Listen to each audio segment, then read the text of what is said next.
Là, ça, c'est la Oui, météorite. D'accord? oui. Et voilà ce qu'ils ont quand même trouvé dessus, sur cette météorite. Suggère que c'était des zones très habitées, très peuplées, donc des populations très importantes, étendues. Et ce serait donc une guerre cosmique. Lorsqu'on agrandit le carré, là, ce que j'ai pris dedans, eh ben voilà, on tombe sur ce fossile. Incroyable.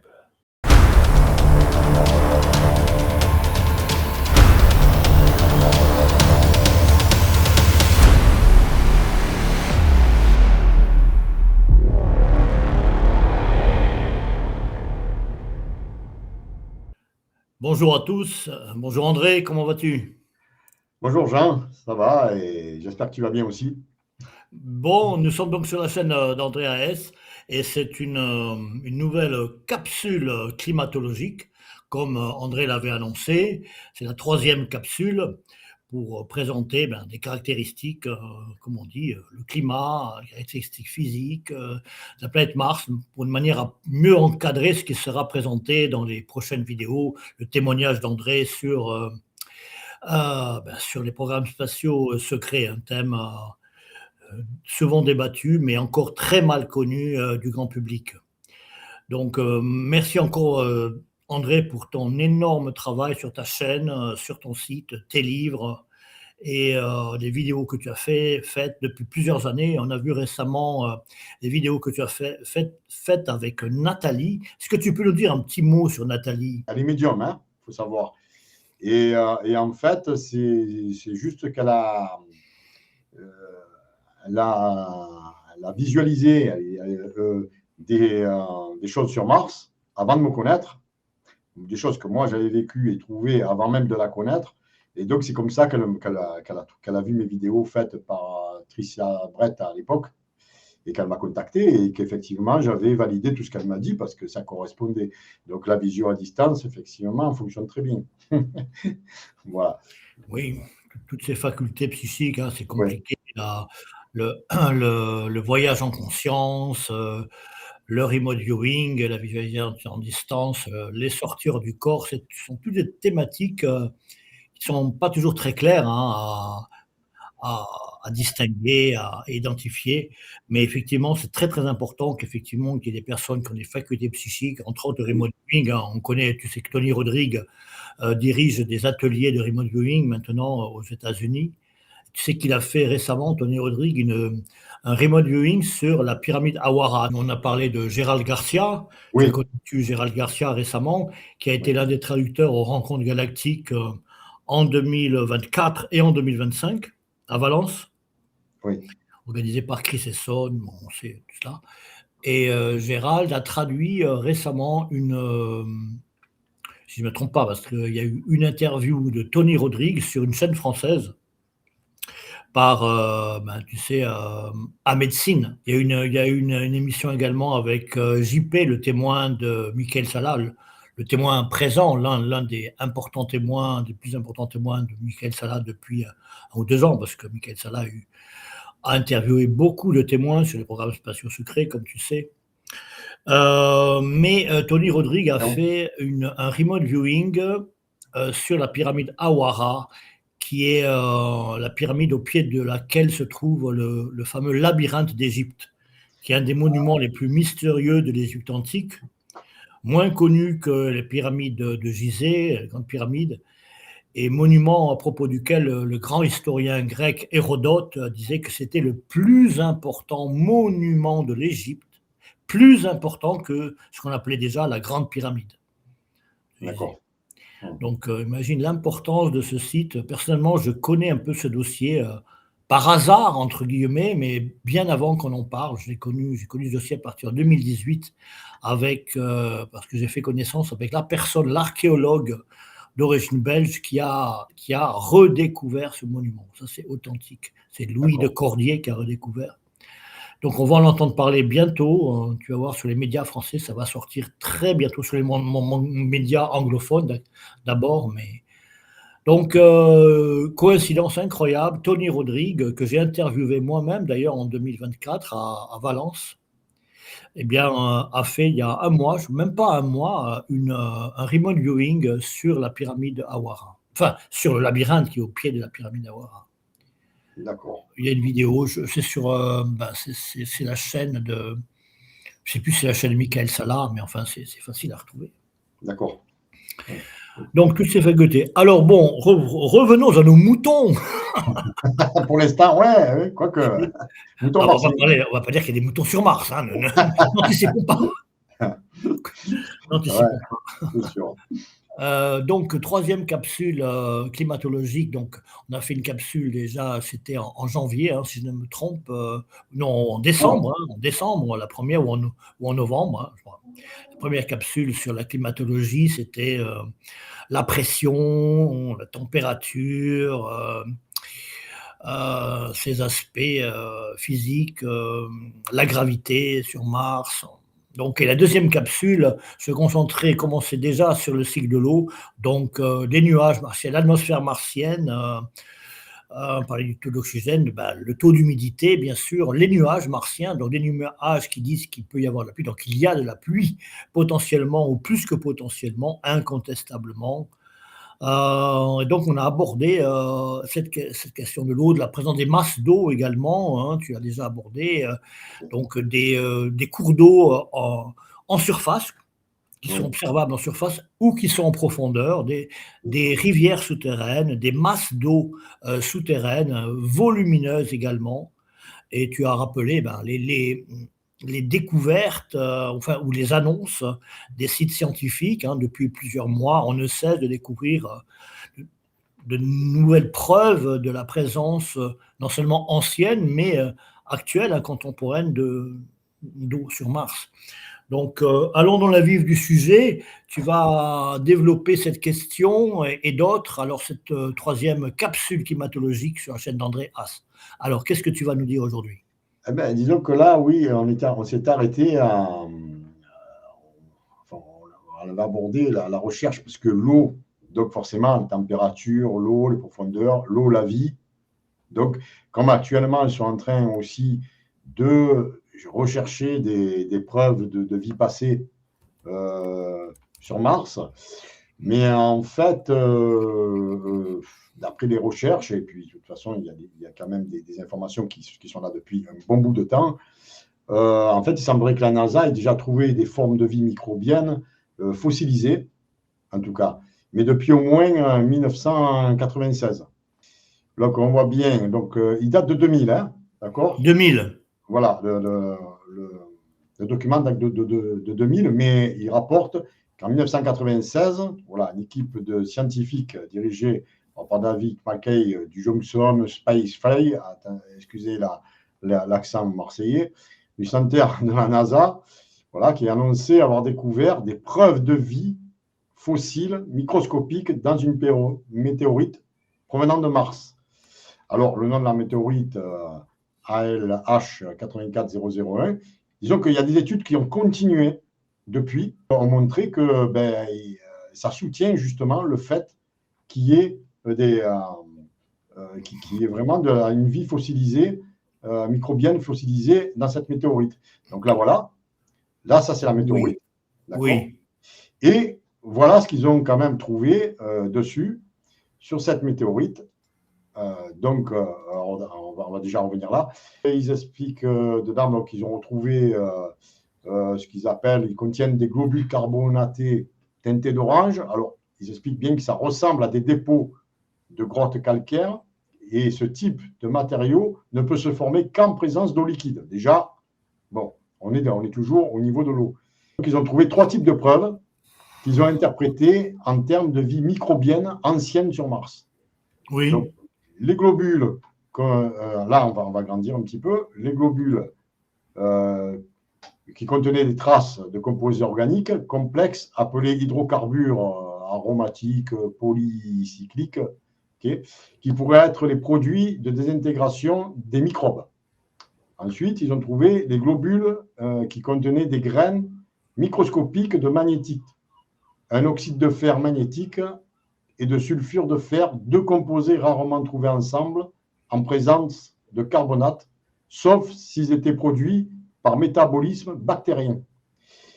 Et enfin, on a aussi une information, bon, ils expliquent quand même que les globules carbonés, et ça on va le voir, examinés au microscope électronique, se sont révélés recouverts par endroits d'un grand nombre de formes ressemblant à des vers qui ressemblent à des bactéries fossilisées.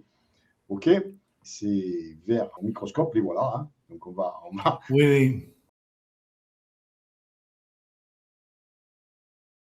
J'ai trouvé un autre cliché de cette météorite vachement intéressante, qui est celle-ci, qui est, alors celle du haut, c'est de la météorite ALH 84001, et en bas, ce sont les bactéries qui se font naturellement, qui sont naturellement présentes dans le tube digestif des humains et des animaux à sang chaud.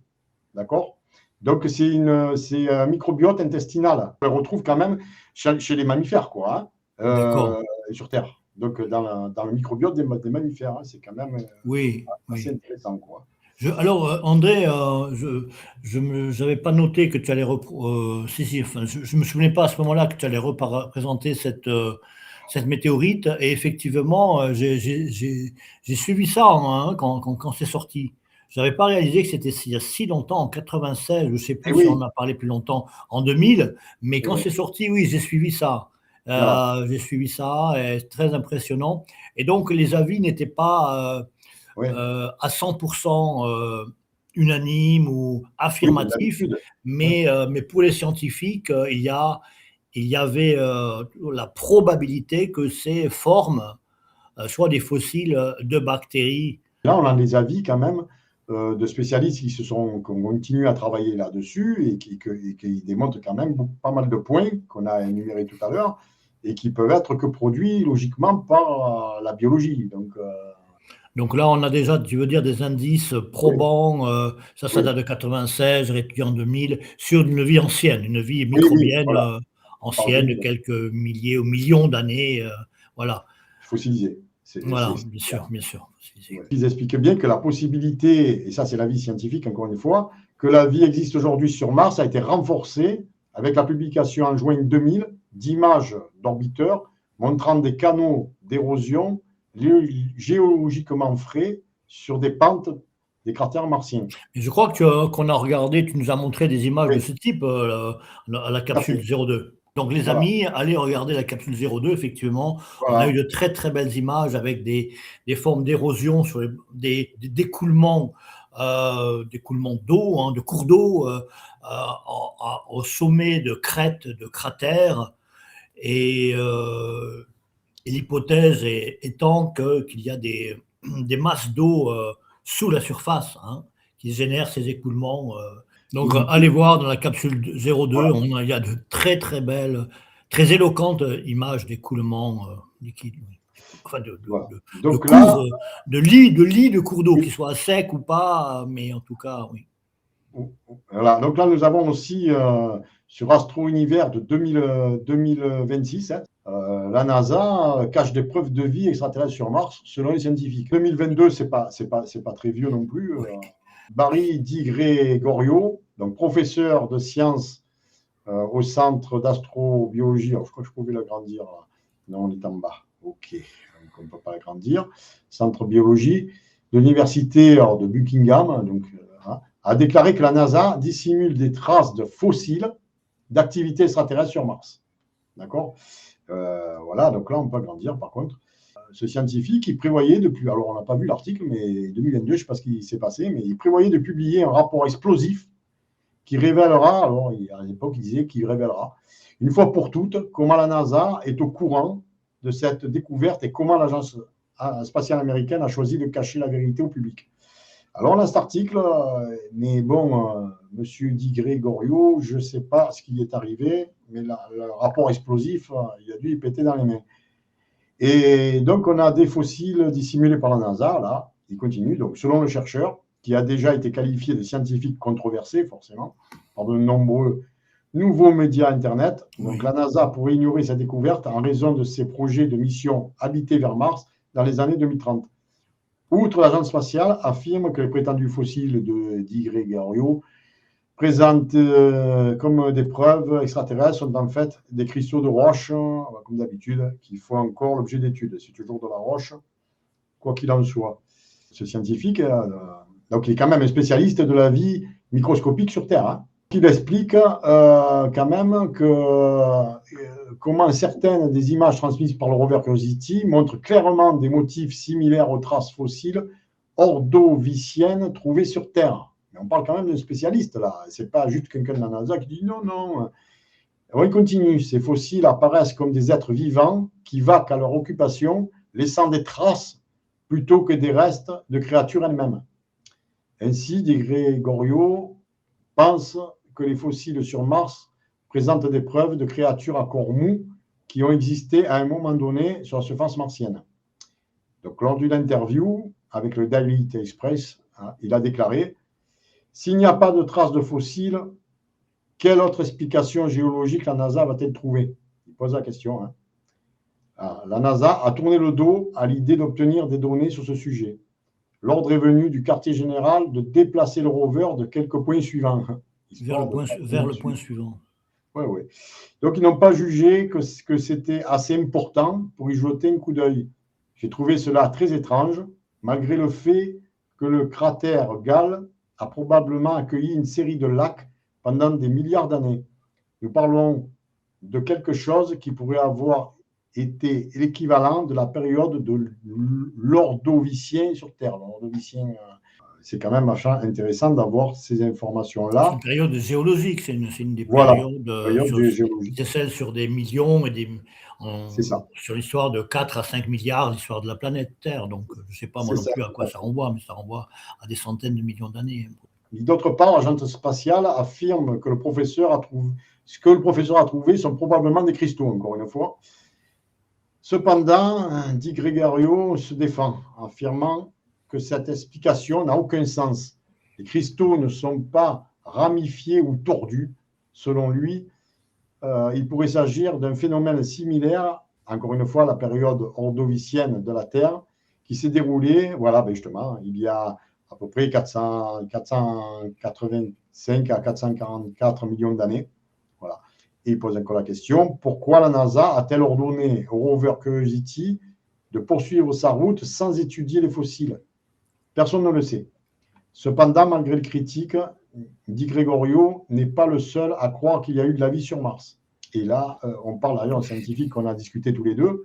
Le scientifique John Brandenburg est un autre expert qui a affirmé que Mars était le foyer d'une forme de vie extraterrestre. Penser que la vie extraterrestre sur Mars était complexe et qu'il ne s'agissait pas d'organismes simples.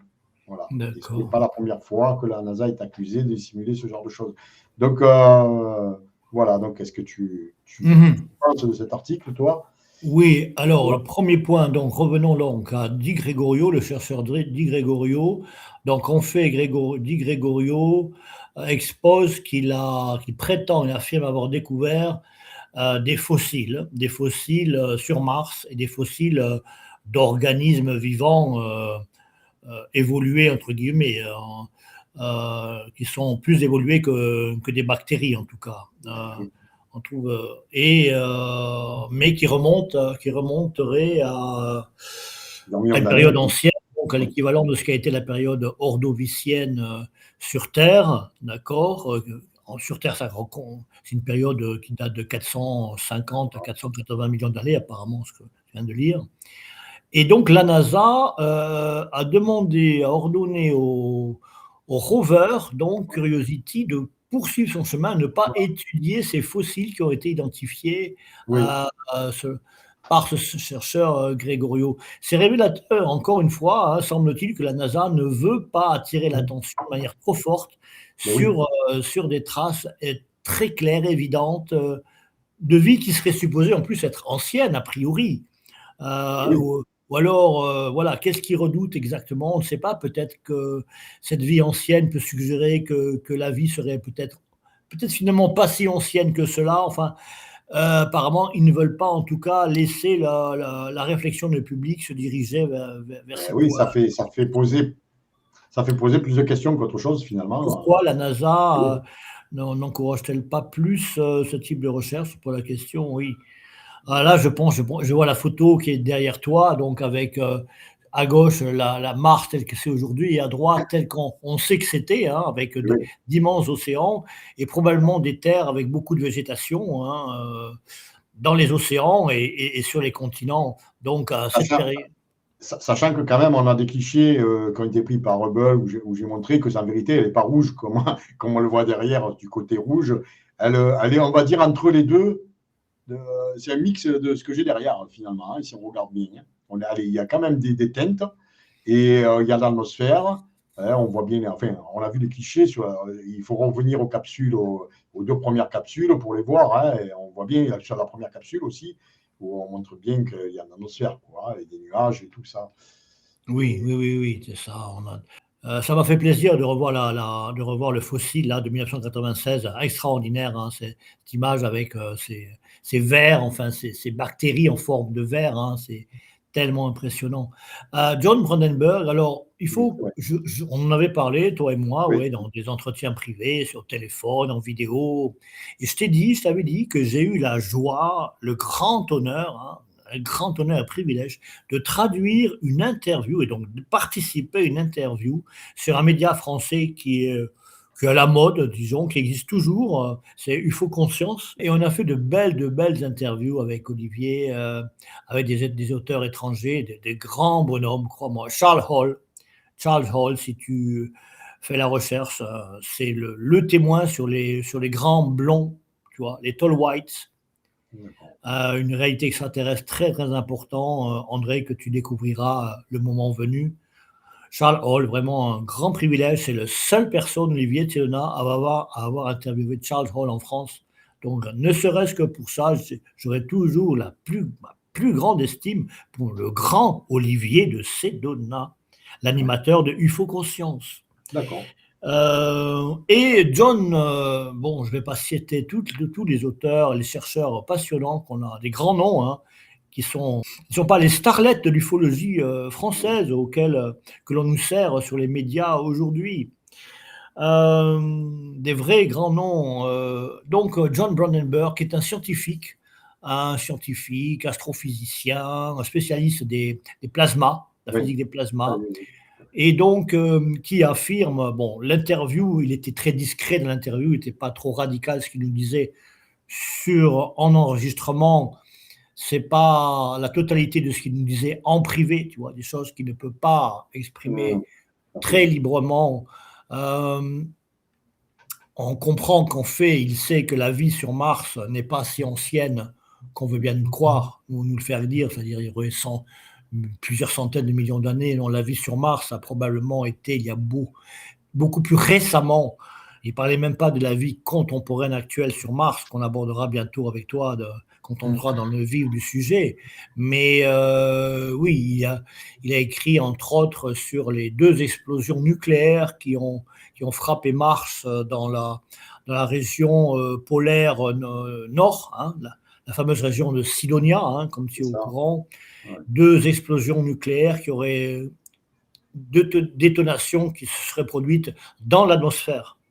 Non pas par percussion du sol, mais dans l'atmosphère, sachant qu'une explosion atomique dans l'atmosphère cause beaucoup plus de dommages qu'une explosion d'un objet qui se pose au sol et qui frappe la zone locale. Non, une explosion à 40 ou 60 km d'altitude a des dégâts. Et donc, il y aurait eu 2 détonations. Et suggère que c'était des zones très habitées, très peuplées, donc des populations très importantes, étendues. Et ce serait donc une guerre cosmique, une civilisation hostile qui a voulu éliminer, faire disparaître cette civilisation qui se trouvait la partie nord de Mars. Ouais. Et ces études ont été présentées officiellement. Hein. C'était un chercheur de la NASA, hein, qui était en charge d'une partie d'une des missions Apollo. Je ne me rappelle plus laquelle et quelle était sa mission en particulier, mais il a eu des missions très importantes pour la NASA. Et il a retrouvé donc dans l'atmosphère martienne les traces en isotopes de ces 2 explosions. Donc pour lui, c'est incontestable. Et ces exposés n'ont jamais été réfutés. Mais non. Il est mis à l'écart du discours officiel, mais personne ne se risque à mettre en question ces exposés. Mais surtout que l'épreuve physique, on les a. Moi, j'ai mis dans des vidéos et dans des livres des choses qu'on ne peut pas aborder maintenant, mais qui montrent qu'effectivement, ce qu'il dit, c'est vrai, quoi. Je veux dire, on ne peut pas se tromper parce que, enfin, on ne va pas parler de vestiges maintenant, mais voilà quoi. Et c'est énorme. Moi, j'ai trouvé des choses, c'est énorme. On voit bien qu'il y avait une civilisation. Il y a eu une civilisation. Les livres de John Cronenberg ne sont pas traduits en français jusqu'à présent. Alors, tu as Malheureusement. Death on Mars, donc la mort sur Mars, donc qui renvoie Mhm. aux deux explosions nucléaires, qui renvoie à une vie antérieure qui aurait disparu. Donc, on renvoie quand même à la vie suivie de la mort. Donc, Oui, une vie qui disparaît. Donc, bien c'est sûr. un thème central. Oui, oui. La vie et la disparition de la vie, et comment, pourquoi, de manière naturelle, de manière causée par un accident ou par un accident, par ces événements cosmiques. Et puis, Life on Mars, la vie sur Mars, donc avec Oui. beaucoup d'implications. Mais ça fait très très longtemps que je veux commander ces livres, tu vois. Et je le ferai, comme ça on en parlera, on fera une Ah, ok. capsule John Ah oui, Cronenberg. oui, oui, on J'ai peut. essayé de prendre contact avec lui, mais tu sais, il est Mhm. très âgé maintenant, et je crois qu'il est plus sur Facebook et le mail, tu sais, on dit le mail c'est facile, le Facebook c'est facile, mais quand tu as une mobilité, Et quand oui. tu as pris un peu tes distances pour des raisons familiales, des raisons de santé privée, Et surtout qu'on est dans un système qui ne va pas y ficher la paix par rapport à ça non plus. Hein. Donc bon. voilà, je sais qu'il a été interviewé encore il n'y a pas très longtemps sur un grand média, tu vois, genre Coast to Coast, des grands médias américains, mais ça ne veut pas dire qu'il est non plus très très actif. Tu vois, ça peut être exceptionnel. En tout cas, moi, je n'ai pas de contact avec lui. Tout ce que je pouvais faire, c'est le contacter par son éditeur, parce que je connais. D'accord. Ouais. Mais oui, on donne ce nom au public français intéressé. Faites une recherche. Et l'émission, donc sur UFO Conscience, je ne peux pas assurer qu'elle est disponible parce que Olivier de Sedona, à un moment donné, a demandé des abonnements pour sa chaîne. Et je le comprends très bien. Hein. Il a fait un énorme travail pendant des années, et qu'il ait une rétribution au moins minime de la part des abonnés pour son travail. Je trouve ça franchement légitime. Il le mérite largement. Mais du coup, certaines vidéos sont en accès libre et d'autres sont en accès D'accord. simplement sur l'abonnement UFO Conscience. Mais cette vidéo, c'est John Cronenberg sur Ouais. UFO Conscience. Donc, il suffit de taper ça sur Google et ça va sortir. Et comme il a écrit sur la vie sur Mars, lui aussi, eh ben, on va peut-être continuer sur les. Bien vu.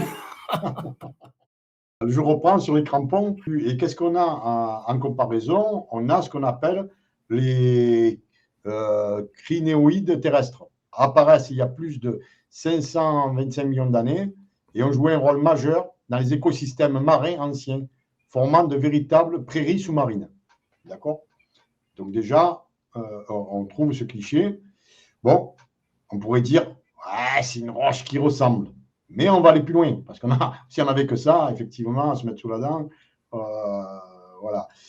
Donc, il semblerait que c'est un peu plus complexe que ça, parce que, par exemple, là, on retrouve ce qu'on appelle des crampons.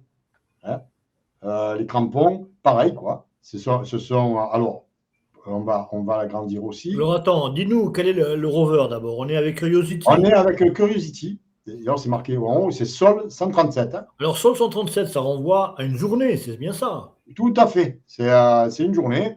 Un sol, c'est une journée martienne. Voilà. Donc c'est le 137e jour de la Oui, mission Curiosity, alors, c'est ça que ça veut dire. tout à fait. Tout à fait. Donc, ça veut dire que c'est ancien. Hein. Donc, parce que là, on en est à, je ne sais plus, 3000 sols. Donc, C'est au début de la mission, c'est au tout début alors. oui, oui, c'est au début. On trouvait plus de choses. Quelques mois martiens ou En fait, le terrestres. cliché était même meilleur au début. On trouvait plus de choses au début et au fur et à mesure du temps, ça s'est un peu compliqué. Je l'ai agrandi et je l'ai comparé à des crampons terrestres. Donc, on a le crampon crinoïde terrestre qui est en bas à droite. Et ce qui est entouré, et il y a ce qui est à la flèche, c'est toujours le sol 137 de Curiosity. D'accord? Donc, on retrouve au sol un sol marin, quoi. Fossilisé, un vieux sol. D'accord? Et le fond, qu'est-ce que c'est? Je n'ai pas compris. C'est le cliché que tu as vu, c'est Ah, celui-là. d'accord, Il est d'accord, juste d'accord. agrandi cette partie. La partie Ah que oui, tu vois oui, en oui, rouge oui, oui, oui, oui, a été d'accord. Non. agrandie. Et donc, ça, c'est la partie qui a été agrandie. Mais donc, il y en a beaucoup alors. Ah oui, ah oui, oui, oui, oui. Il y a On beaucoup, en voit, beaucoup de on en crampons. voit au moins une dizaine là. Ah, ah oui, et encore, c'est qu'un petit bout qu'on voit, hein, parce que regarde, hein, Hmm. Et en vérité, là, j'ai entouré, mais si tu regardes le cliché, il y en a partout. D'accord, d'accord. Oui, tout à Donc, fait. tu veux dire que a priori, ce serait un sol marin, Ah oui, oui, oui, oui, un fond marin. c'est ce qu'on retrouve ici sur Terre, hein, la même chose. Alors, tu appelles ça comment? Ça s'appelle Les crampons, les ce sont les crampons. crampons crinoïdes, qui sont des structures d'ancrage semblables à des racines qui leur permettent de se fixer au fond marin. Voilà. D'accord. Alors, la question directe, que dit la NASA?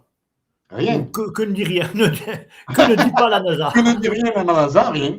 Rien, rien. Elle ne dit rien sur tout. Elle ne dit, Oui. Ah oui, elle dit rien. Et elle souvent, dit- souvent d'ailleurs, il y a le cliché, soit il n'y a rien, soit ils disent juste c'est un endroit comme ça, enfin c'est vraiment vague quoi, hein, c'est un terrain comme ça. Mais même quand il y a quelque chose de flagrant, ils disent rien. C'est comme ça. C'est jamais, jamais ils vont dire. Mais parfois ils donnent des noms un peu quand même, comme la cité Inca, que je montrerai de ces quatre, où on voit vraiment ouais, des Oui, mais c'est structures. toujours entre guillemets, évidemment, c'est pour rire. Oui, c'est pour rire. Pour rire. Voilà. Donc, Alors, oui, non. dis-nous, comment est-ce que tu as découvert, par exemple, ce sol 137 et comment as-tu trouvé ce fragment? Des recherches dans les clichés du rover. Hein. Il y a quand on va sur les sites de la NASA officiels, on a les différents rovers. Donc là, en l'occurrence, c'est Curiosity. Et puis, on a les sols avec toutes les caméras, ce qui a été pris, les microscopiques, les machins, les en face, c'est ce qu'on veut. Et certaines sont en couleur, étrangement, d'autres pas. Des fois, elles sont vachement intéressantes, mais toutes petites. On ne peut pas du tout l'agrandir, ça devient tout pourri. Parfois, on a des panoramiques extraordinaires. On tombe dessus des panoramiques. Alors, c'est du HD, quoi. Donc, on ne comprend pas pourquoi des fois on a des clichés aussi pourris et d'autres des fois des trucs vraiment où on voit les choses En en fait, panoramique. c'est complètement absurde, en fait. Oui, C'est complètement un manque de méthodologie scientifique. Qu'on ait ah oui, des images en HD et puis ouais, des images en ouais. faible résolution de moment, ça n'a aucune logique scientifique, en Ça fait. n'a aucune logique. Et il faut savoir aussi que quand on télécharge dans un... Excusez-nous, représentants de la NASA, nous ne faisons qu'observer, nous posons une question. Si vous avez les Oui, réponses, adressez-vous à André. voilà. Ouais. Moi aussi, j'aurais que des questions à leur poser. Parce que quand on télécharge, par exemple, un cliché comme ça, il fait une trentaine de kilos. Bon. Et dès qu'on l'agrandit, on perd toute l'information. D'accord. Pourquoi? Donc, il faut y redonner des pixels. Alors, c'est-à-dire, il faut le. Moi, je le mets dans mes livres, hein, comment il faut faire. Hein. C'est-à-dire, on a 30 pixels, il faut passer à 600. Et puis, il faut l'agrandir de 10, 50 fois, même des fois. Ça devient énorme. C'est pour ça Tu qu'il veux faut des dire masques. quand l'image n'a pas de haute résolution, c'est ça que tu veux dire? Mais c'est ça, c'est qu'ils mettent des clichés, on voit, mais quand on les télécharge, ils sont vraiment très basse résolution. C'est-à-dire que dès qu'on agrandit, plus on agrandit, en fait, plus ça détruit l'information. Oui, Et oui, oui. Bon, sur le fond, concrètement, soyons concrets, toujours concrets. Est-ce que tu penses que la NASA, enfin les caméras, ou est-ce qu'on sait si les caméras NASA, parce qu'en général, moi, d'après ce que j'ai vu, on avait déjà parlé, il y a au moins deux, trois caméras en la général, hein, caméra, oui, oui. deux ou trois, il y a les caméras Oui, infrarouges, toutes sortes oui, oui, de spectroscopes, et ça. c'est ça. Est-ce qu'ils ont forcément une capacité de très haute résolution, a Mais priori? bien sûr. Mais bien sûr. Donc est-ce que tu dis concrètement que la déduction qu'on en fait, c'est que les images qui sont livrées au public, eh ben, sont des images qui sont verrouillées, puisqu'on Oui, on ne donne qu'une très faible résolution mais c'est pour obligé parce que. certaines parties des images. Mais c'est clair parce que si tu prends une photo avec une résolution pourrie, tu pourras faire ce que tu veux. Tu pourras rajouter des pixels, tu vas juste rajouter des pixels plus pourris. Je veux dire, ça va donner quelque chose de plus gros, mais toujours pourri. Là, lorsqu'on rajoute les pixels, ça reconstitue l'image, c'est-à-dire ce qui manque, rien. Quoi. Moi, j'ai trouvé la combine et ça se fait. Et Alors qu'est-ce effectivement, que ça veut dire concrètement? ben, ça veut dire qu'ils enlèvent de l'information et Ça que veut nous, dire on que la remet. c'est une image de haute résolution, c'est ça que tu veux dire? À la base, c'est haute résolution, mais elle est donnée en basse résolution. C'est Et tout. c'est pour ça que tu peux la reconstituer en ajoutant des pixels. Tout à fait. De toute façon, il y a des sites comme le Gigapan, ce qu'on appelle, ils récupèrent les sols entiers. Le Gigapan, c'est une machine, hein, c'est fait pour. Il y a un logiciel, une machine, ça coûte très cher. Et ils Comment tu dis? reconstituent Giga? le Gigapan. Ça s'appelle gigapan, tu cherches gigapan, et ça reconstitue des panoramiques. Le panoramique, et quand on y va sur le sol, on retrouve les mêmes, mais en petits bouts, mais là, tout est recomposé et en HD. Et là on a des bonnes qualités. Donc, on a certains alors, la NASA le fait aussi, puisqu'ils donnent aussi des panoramiques HD sans passer par gigapan. Hein. Mais il y en a qui travaillent avec ça et qui ressortent carrément tout le sol en entier, mais en très bonne qualité par rapport à ce qu'on a à la base. Voilà. Donc, moi, le travail que j'ai fait chaque fois, c'était à la main, c'est-à-dire remettre les pixels, rajouter les pixels. Donc, ça fait que le cliché qui fait quelques kilos, il fait quelques centaines de kilos, de mégas, je veux dire, après. Est-ce que tu penses qu'on pourrait chercher un ou plusieurs spécialistes de faune marine et lui demander en France, s'il y en a, ce qu'ils en pensent, ce qu'ils pensent de ce cliché? Mais c'est là depuis tellement d'années, ça que les gens… Ils sont au courant. Mais oui, c'est une blague, bien sûr qu'ils sont au courant. Bon, justement, et là, bon, alors… À Marseille, tu peux bien trouver un biologiste de la faune marine, quand même. Ouais, je ne sais pas s'il voudra se mouiller, mais bon… Est-ce qu'il veut se mouiller dans l'océan martien? Alors, regarde, là, on a un truc intéressant qui est une éponge. Ah. Une éponge. Ah là, c'est pas pour se mouiller, c'est pour se sécher, alors. Sur 386. Rennes.com, je connais ça, ce site, Rennes.com. Et oui, mais c'est comme ça que j'ai pu le retrouver, ce cliché, parce qu'il avait disparu aussi. Et je l'avais, moi, il y a très longtemps, et je dis bien, je ne le retrouve plus. Et donc, c'est Spirit, hein, le rover Spirit en sol 386. Donc là, quand on voit le fossile pris dans la pierre, je l'ai découpé, je l'ai ressorti, et j'ai mis un fossile de corail terrestre à côté, hein, qui est plus récent. Voilà, donc voilà, là, je montre le fossile de cette éponge-là, de corail, je veux dire, plutôt. C'est pas une éponge, c'est un corail. Donc, c'est du corail, quoi. Du corail martien. Corail martien, qui, en tout cas, ça a tout le… ça ressemble vachement à du corail terrestre. Alors, c'est sol 3096. Elle est très belle, cette photo, c'est incroyable. En la colorisant, on arrive quand même à quelque chose d'intéressant. Hein. Ah, c'est hallucinant, ça. Moi, voilà. je vais la mettre sur… Tu vas me la léguer. On va la déclassifier, on va la coloriser, qu'on n'ait pas l'agence France Presse sur le dos ou les droits de propriété de la NASA. Moi, je vais la mettre sur mon logo, sur un de mes logos. Tiens, sur ma chaîne Globality, tiens, je vais mettre un truc comme ça. Tu peux la prendre sans problème. Hein. Moi, ça ne m'appartient pas, ça appartient à tout le monde. Et donc, voilà, tu vois.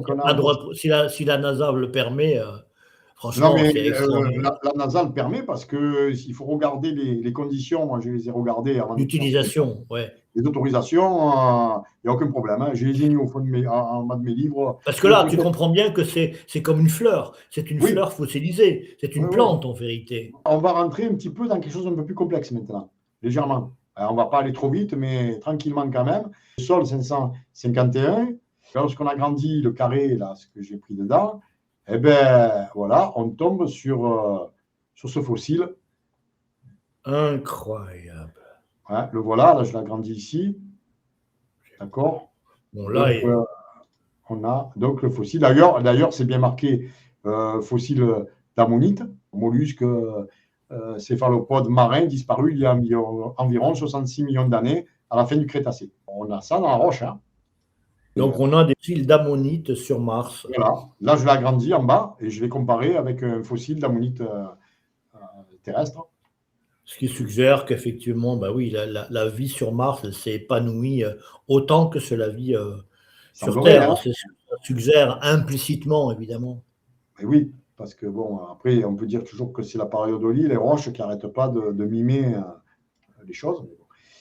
Ça devient idiot par la suite de penser comme ça. Alors là, il a été très dur celui-là. Je suis tombé dessus par hasard, 2019, le 15 juillet 2019. Très difficile, tombe dessus. Faut dire qu'il faut se casser les yeux des fois. Hein. Je vais te montrer ce que c'est en grandissant. Le voilà. C'est un coquillage. Alors attends, je ne le vois pas dans l'image. Où est-ce qu'il est dans l'image? Alors, je remets.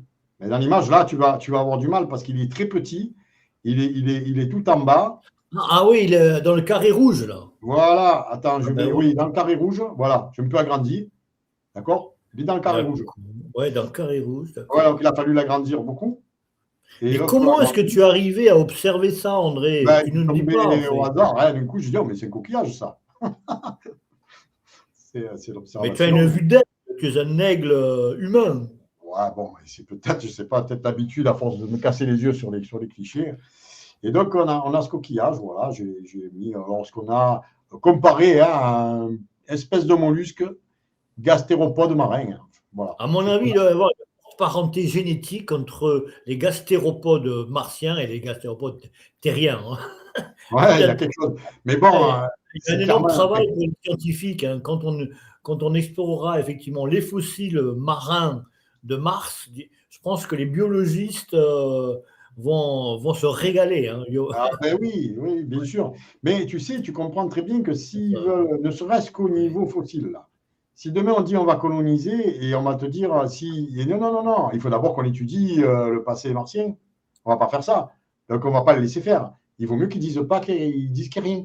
Tu Ah comprends? ouais, ouais, ouais, parce que sinon, on risque Eh de tout oui, salir en mettant ah ben oui, des hôtels pour touristes. exactement. Les spécialistes, ils vont dire non, non, mais il faut d'abord qu'on étudie. On ne peut pas faire ça. Voilà. Ouais. Tu vois le truc. Donc on reste dans les coquillages. En fait, c'est déjà très très beau parce que là, vraiment, il est identique Ah oui, à tu as vu? l'espèce qu'on connaît. 21 août 2015, sol 1081. Donc on a deux coquillages au moins, mais il y a plus de choses, hein, mais très dur celui-là. Mais il y a beaucoup plus de choses. Vraiment, clairement, un sol marin. Alors, on est toujours dans les environs, hein, parce qu'il n'a pas avancé tant que ça, le rover en vérité. Hein. Donc, si Il je. fait ce qu'il peut Il fait ce qu'il peut. avec Donc, ce qu'il a. quand j'agrandis, regarde les deux, Ah ces deux oui, points. Alors, on est d'accord, tu as bien vu que quand j'ai fait ça, je les ai entourés. Hein. ouais, Voilà. Ensuite, j'ai agrandi juste la zone là. Et quand on les agrandit, le 1, tu vois bien la forme. ouais. Et le 2, en haut, Ah, la forme qu'il a. On a euh, deux coquillages. en haut et en bas. Ah ouais, là, Donc, celui d'en oui, voilà. haut. En haut et en Ouais. bas. Ah Donc, ouais, ouais. 1 et 2, d'accord. Ah ouais, Donc, ouais, ouais, ouais, ouais. voilà. Donc, lorsque j'agrandis, évidemment, je me suis amusé à remettre les coquilles dessus, à faire des comparaisons. Mais rien que là, on les voit, quoi. Le 1 et le 2. Alors encore une fois, tu vois, André, c'est magnifique, hein, ton travail. Bien sûr qu'il y a des gens qui diront, ben non, mais l'image est trop floue, j'y vois rien. On Et ne peut puis pas faire mieux, hein, c'est énorme. je connais pas, moi, toutes les formes de coquillage. J'ai l'impression que c'est un peu forcé tout ça. Ouais. Mais non, non, c'est un travail qui sera un jalon, hein, j'en suis sûr, hein, quand on y reverra plus clair. Là, tu auras été un pionnier, hein, il n'y a aucun doute. Et les chercheurs qui voudront aller, les gens du CNRS qui vous feront ce travail dans quelques années, quand il y aura une vraie divulgation sur la réalité, au moins des fossiles sur Mars, Ben ben, oui. ils pourront venir hein, voir ton travail et ils te consulteront, j'en ai aucun doute. Par contre, la NASA vraiment est en tort, Ben je ne oui. dis pas en faute, hein, mais disons, ne facilite pas les choses en Ah ben non. offrant toujours des images de basse résolution, puisqu'ils ont les Ah, oui, moyens, oui, ce sont des oui. budgets qui sont financés quand même, des budgets d'État, Mais tu comprends, fédéraux, budgets avec les oui, impôts des Américains. bien sûr. Donc, des caméras les plus sophistiquées qu'on peut trouver sur la planète, certainement, outre les militaires, et on offre un cliché de basse résolution, relativement, je veux dire. Et encore une fois, comme disait l'autre, le spécialiste qu'on a vu tout à l'heure, pourquoi, dans ces cas-là, le rover, il ne va pas à côté de ces objets-là, qui ressemblent à des coquillages, et puis qu'il ne les prend pas en HD, en haute Oui, qualité, oui, oui, et en oui. bonne, et en bonne couleur, parce que les couleurs, là, encore une fois, c'est tout est de la même couleur. Alors, or, on sait très bien, on a vu des clichés, j'en ai montré, moi, enfin bref, où c'est pas du tout cette couleur-là. Ce que disait, Il y a des ce que teintes disait violettes, Di Gregorio, le chercheur Di voilà. Gregorio, Au niveau pourquoi elle des ne va pas. pierres, au niveau de tout ça, il y a des couleurs de pierres différentes, etc. Et là, c'est pareil, on repérerait vite Ah les oui, tout à coquillages. fait. La différence des couleurs, ça permettrait Ah oui, d'identifier les contrastes, les reliefs, les volumes hein, de manière beaucoup plus ouais, claire. Hein. bien sûr, Tout à bien fait. sûr. Alors là, il était étonnant, mais j'ai quand même trouvé ce poisson. Alors, c'est aussi de poisson, je sais pas. Donc là, on est en 2014, le 23 février 2014, sol 551. D'accord? Il est entouré là. Je l'ai sorti je l'ai passé en auto-niveau, ça y a donné, voilà. Et j'ai mis ce à quoi ça pourrait ressembler à côté. J'ai retrouvé un poisson sur Terre qui ressemble beaucoup à ce genre de choses. Une espèce de fossile, en tout cas, de poisson appartenant au genre. Ce sont des poissons qui aiment faire du jogging alors sur des terres assez rocheuses. C'est ça, mais bon, encore une fois, c'est un poisson qui vivait durant l'Éocène, il y a environ 50 millions d'années sur Terre. Tu vois? Et qui a été fossilisé alors. Oui. Donc celui du bas, c'est moi qui l'ai mis. Attention, ce n'est Oui. pas celui qui est sur Mars. Hein. Celui Bien du sûr. Mars, c'est celui du haut. D'accord? Oui, oui. Voilà. Mais j'ai retrouvé la comparaison, ce qui se rapproche le plus, quoi. Mais concrètement, on ne comprend pas trop. L'objet martien, c'est un fossile, c'est ça que tu veux dire? Ça ressemble à un fossile. Peut-être que ça n'est pas un, c'est peut-être une sculpture, mais ça ressemble à un fossile. Ah, peut-être que c'est une sculpture carrément. Possible aussi. Alors Je là, peux pas dire. Mais si c'est une sculpture, ça veut dire que ça a été fait par quelqu'un. là, tu Voilà. vois, il y a énormément d'enjeux hein, Et voilà. d'un autre niveau. Et voilà, c'est pour ça. Mais c'est quand même étonnant d'imaginer un fossile quand même en surface, comme ça, le fossile d'un poisson. Si Ben, on a un, ça veut dire qu'on va rencontrer beaucoup d'autres. Ben oui, s'il y a beaucoup. Oui, oui, il y en a d'autres. Bien sûr, il y a d'autres choses.